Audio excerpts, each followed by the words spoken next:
Welcome to Annette on Life, Liberty, and Happiness. And today I am all by myself. I'm just trying to get some episodes recorded before Thanksgiving holidays so I can take a little time off. But today I am going to be reading this article called Zuckerbucks and the 2020 election. And this was in Imprimis. If you don't get that, I highly recommend it. It's from Hillsdale College. It's their little monthly magazine article. And this is by Molly Hemingway, who wrote Rigged, How the Media, Big Tech, and the Democrats Seized Our Election. And it's kind of cool to see that she went to, I think the University of Colorado. Yeah, University of Colorado at Denver.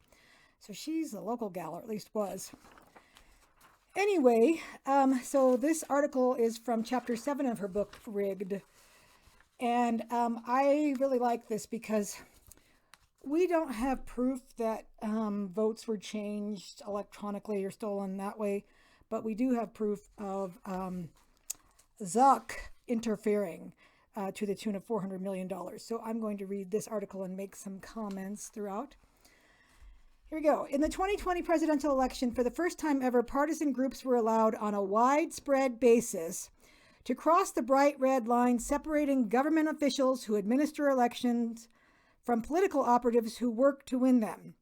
It is important to understand how this happened in order to prevent it in the future. So again, all of a sudden, this is the first time government officials who administer elections and political operatives working for them are now no longer separated like they used to be. Months after the election, Time magazine published a triumphant story of how the election was won by a well-funded cabal of powerful people ranging across industries and ideologies, working together behind the scenes to influence perceptions, change rules and laws, steer media coverage, and control the flow of information. Written by Molly Ball, a journalist with close ties to Democratic leaders, it told a cheerful story of a conspiracy unfolding behind the scenes, the result of an informal alliance between left-wing activists and business titans. So this lady, Molly Ball, wrote this as if this was a good thing.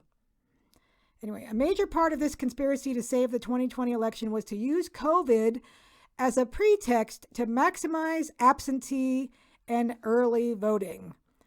So I just want to stop here for a second and say COVID was used as a pretext for a lot of things, not just getting these absentee ballots and mail-in ballots that were not checked for signatures and that kind of thing. I mean, how many things was this used for? Just closing down churches, closing down businesses. I mean, and now we've got the stupid vaccine mandate, which I'm going to be talking about on my radio show soon. Anyway, going back to the article, this effort was enormously successful. Nearly half of voters ended up voting by mail, and another quarter voted early. It was, Ball wrote, practically a revolution in how people vote. Another major part was to raise an army of progressive activists to administer the election at the ground level. Here, one billionaire in particular took a leading role, Facebook founder Mark Zuckerberg. By the way, I just want to stop for a second and say, in Colorado, we have mail-in ballots. We've had mail-in ballots that automatically come to our homes. But this has been, I think, something like 7 years in the making. So they've got it perfected here. I've worked the elections many times, and I have pretty good confidence in the Colorado system. But that can't be said for all the states that just started doing this in 2020. Zuckerberg's help to Democrats is well known when it comes to censoring their political opponents in the name of preventing misinformation, quote unquote. Less well known is the fact that he directly funded liberal groups running partisan get-out-the-vote operations. In fact, he helped the groups infiltrate election offices in key swing states by doling out large grants to crucial districts. See, political operatives are not supposed to be working elections. When I work elections, we have to have a Republican and a Democrat at each table. Like, there always has to be equal number of us so that there's not one party running the whole show. All right, the Chan Zuckerberg Initiative, an organization led by Zuckerberg's wife Priscilla, gave more than $400 million to nonprofits involved in securing, quote unquote, the 2020 election. Most of these funds, colloquially called Zuckerbucks, were funneled through the Center for Tech and Civic Life, CTCL, a voter outreach organization founded by Tiana Epps Johnson, Whitney May, and Donnie Bridges. All three had previously worked on activism relating to election rules for the New Organizing Institute, once described by the Washington Post as the Democrat Party's Hogwarts for digital wizardry. That doesn't sound nefarious at all. Flush with $350 million in Zuckerbucks, the CTCL proceeded to disperse large grants to election officials and local governments across the country. These disbursements were billed publicly as COVID-19 response grants, ostensibly to help municipalities acquire protective gear for poll workers or otherwise help protect election officials and volunteers against the virus. In practice, relatively little money was spent for this. Here, as in other cases, COVID simply provided cover. According to the Foundation for Government Accountability, FGA, Georgia received more than $31 million in Zuckerbucks, one of the highest amounts in the country. The three Georgia counties that received the most money spent only 1.3% of it on personal protective equipment. The rest was spent on salaries, laptops, vehicle rentals, attorney fees for public record requests, mail-in balloting, and other measures that allowed elections offices to hire activists to work the election. Not all Georgia counties received CTCL funding, and of those that did, Trump voting counties received an average of $1.91 per registered voter compared to $7.13 per registered voter in Biden voting counties. Oh, imagine that. Again, political activists are not supposed to be running polling places for obvious reasons. The FGA looked at this funding another way too. Trump won Georgia by more than 5 points in 2016. He lost it by 0.3 of a point in 2020. On average, as a share of the two-party vote, most counties moved Democratic by less than 1 percentage point in that time. Counties that didn't receive Zuckerbucks showed hardly any movement, but counties that did moved an average of 2.3 percentage points Democratic. In counties that did not receive Zuckerbucks, roughly half saw an increase in Democrat votes that offset the increase in Republican votes, while roughly half saw the opposite trend. So, in other words, those counties that did not receive Zuckerbucks, if you look at all of them, there was no net change at all. In counties that did receive Zuckerbucks, by contrast, 3/4 saw a significant uptick in Democrat votes that offset any upward change in Republican votes, including highly populated Fulton, Gwinnett, Cobb, and DeKalb counties. Of all the 2020 battleground states, it is probably in Wisconsin where the most has been brought to light about how Zuckerbucks worked. CTCL distributed $6.3 million to Wisconsin cities of Racine, Green Bay, Madison, Milwaukee, and Kenosha, purportedly to ensure that voting could take place, quote, in accordance with prevailing anti-COVID public health requirements, unquote. Can I just tell you that when I was working at the polls, the PPE that they had was masks and wipes, disinfectant wipes. That's it. It's not like we had all these gloves or whatever stuff. This is nothing fancy. This is nothing that big of a deal. And there were some ridiculous, what do you call it? Those plastic things that you stick in between you and the person that you're talking to, that we all talked around because you couldn't hear anybody through it. Anyway, CTCL distributed $6.3 million. I already said that. All right, so Wisconsin law says voting is a right, but that voting by absentee ballot must be carefully regulated to prevent the potential for fraud or abuse, to prevent overzealous solicitation of absent electors who may prefer not to participate in election. Wisconsin law also says that elections are to be run by clerks or other government officials. But the 5 cities that received Zuckerbucks outsourced much of their election operation to private liberal groups, in one case so extensively that a sidelined government official quit in frustration. This was by design. Cities that received grants were not allowed to use the money to fund outside help unless CTCL specifically approved their plans in writing. CTCL kept tight control of how money was spent, and it had an abundance of partners to help with anything the cities needed. Some government officials were willing to do whatever CTCL recommended. As far as I'm concerned, I am taking all of my cues from CTCL and work with those you recommend, Celestine Jeffries, the chief of staff of Democratic Green Bay Mayor Eric Genrich, wrote in an email.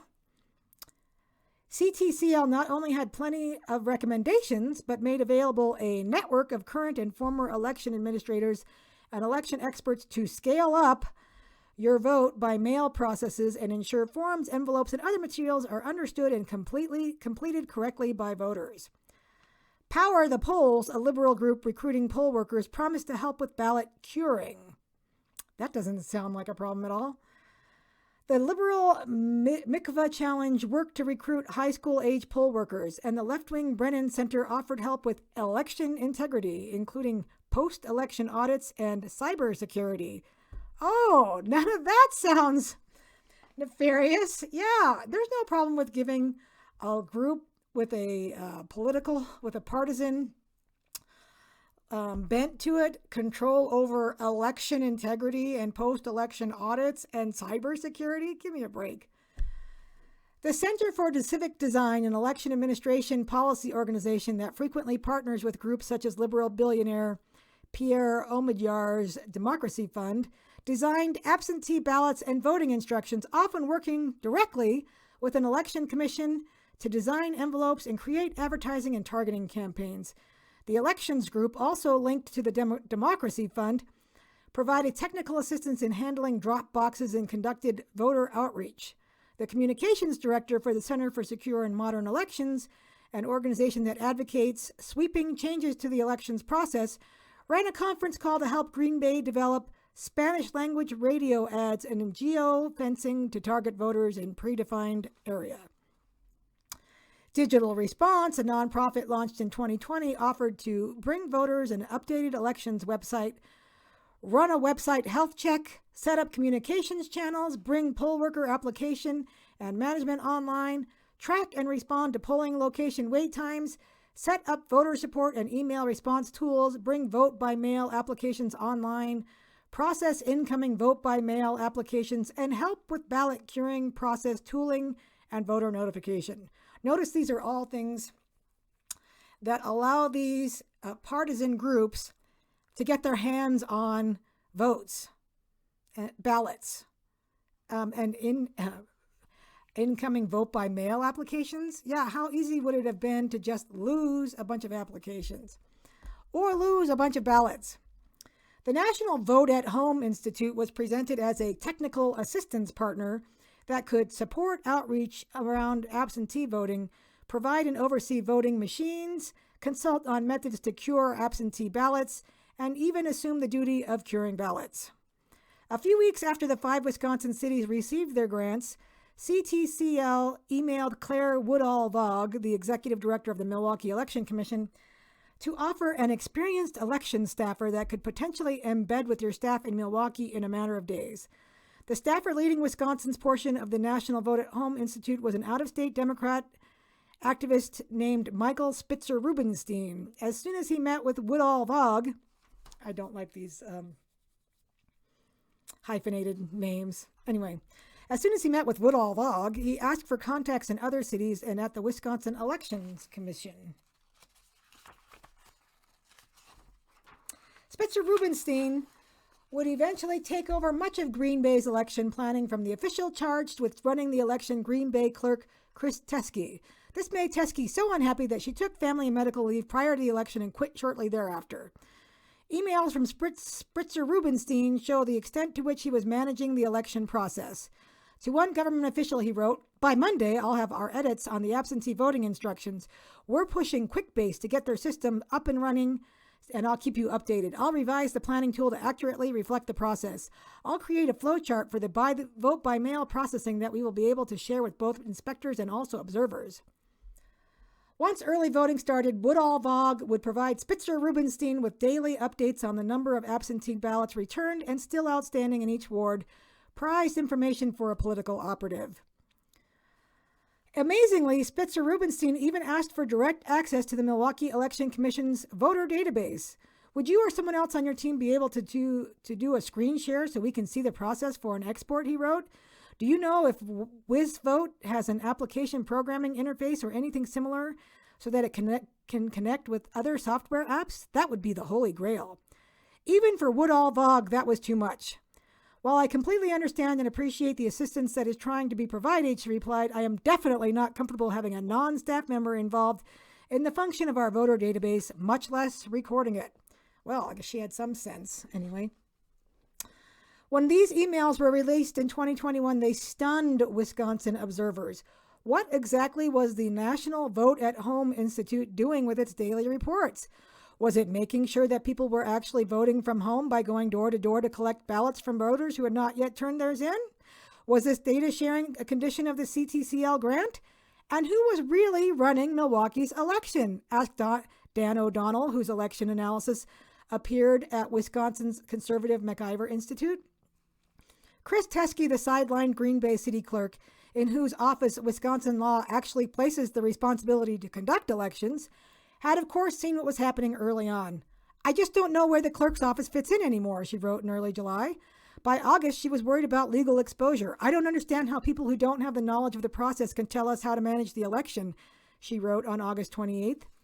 Green Bay Mayor Eric Genrich simply handed over Teske's authority to agents from outside groups and gave them leadership roles in collecting absentee ballots, fixing ballots that would otherwise be voided for failure to follow the law, and even supervising the counting of ballots. Quote, the grant mentors would like to meet with you to discuss further the ballot curing process. Please let them know when you're available, unquote, Greenwich's chief of staff told Teske. So the mayor of Milwaukee basically sold the voting process. Spitzer-Rubenstein explained that the National Vote at Home Institute had done the same for other cities in Wisconsin. Quote, we have a process map that we've worked out with Milwaukee for their process. We can also adapt the letter we're sending out with rejected absentee ballots along with the call script alerting voters. We can also get people to make the calls too, so you don't need to worry about it, unquote. Oh, isn't that kind? We're going to send you a bunch of money, and then we're going to come in and run the election for you. Isn't that nice of us? Other emails show that Spitzer-Rubenstein had keys to the central counting facility and access to all the machines before election night. His name was on contracts with the hotel hosting the ballot counting. Nothing to see here. Sandy Juneau, who was clerk of Brown County, where Green Bay is located, later testified about the problems in a legislative hearing. Quote, he was advising them on things. He was touching the ballots. He had access to see how the votes were counted, unquote, Juneau said of Spitzer-Rubenstein. Others testified that he was giving orders to poll workers and seemed to be the person running the election night count operation. Quote, I would really like to think that when we talk about security of elections, we're talking about more than just security of the internet, unquote, Juneau said. Quote, it has to be security of the physical location where you're not giving a third-party keys to where you have your election equipment, unquote. Juneau noted that there were irregularities in the counting, too, with no consistency between the various tables. Some had absentee ballots face up so anyone could see how they were marked. Poll workers were seen reviewing ballots not just to see that they'd been appropriately checked by the clerk, but reviewing how they were marked. And poll workers fixing ballots used the same color pens as the ones the ballots had been filled out in, contrary to established procedures designed to make sure observers could differentiate between voters' marks and poll workers' marks. I think we can see the chance for fraud here, right? Oopsie! Oh, that wasn't my mark. It was already marked that way. The plan by the Democratic strategists to bring activist groups into election offices worked in part because no legislature had ever imagined that a nonprofit would take over so many election offices so easily. If it can happen to Green Bay, Wisconsin, sweet little old Green Bay, Wisconsin, these people can coordinate any place, said Janelle Branchen, a state representative in Wisconsin. She was right. What happened in Green Bay happened in Democrat-run cities and counties across the country. 400 million Zuckerbucks were distributed with strings attached. Officials were required to work with partner organizations to massively expand mail-in voting and staff their election operations with partisan activists. The plan was genius, and because no one ever imagined that the election system could be privatized in this way, there were no laws to prevent it. Such laws should now be a priority. You think? So that's huge. I had never read that entire story before. I did not know that there were partisan activists taking over election offices. So I don't want to hear from my friends on the left anymore about how there's no way the election was stolen. It looks to me like it was stolen in little dribs and drabs. So, and we're probably never going to prove it. But what I just told you proves that there were illegalities going on. And the statistics say that there was fraud going on in these elections that were taken over by partisans because mayors allowed themselves to receive grants.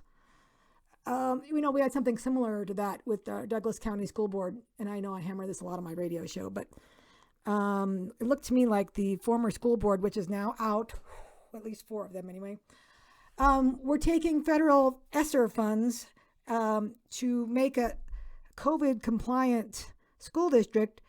And one of those ways to do that is for masks. So basically they sold out our ability to choose whether we wanted masks for federal funds. So COVID's been a cover for a lot of things. Anyway, that's it. I think it's a great article. Go check it out on Imprimis, Imprimis. I think that's the way it's pronounced.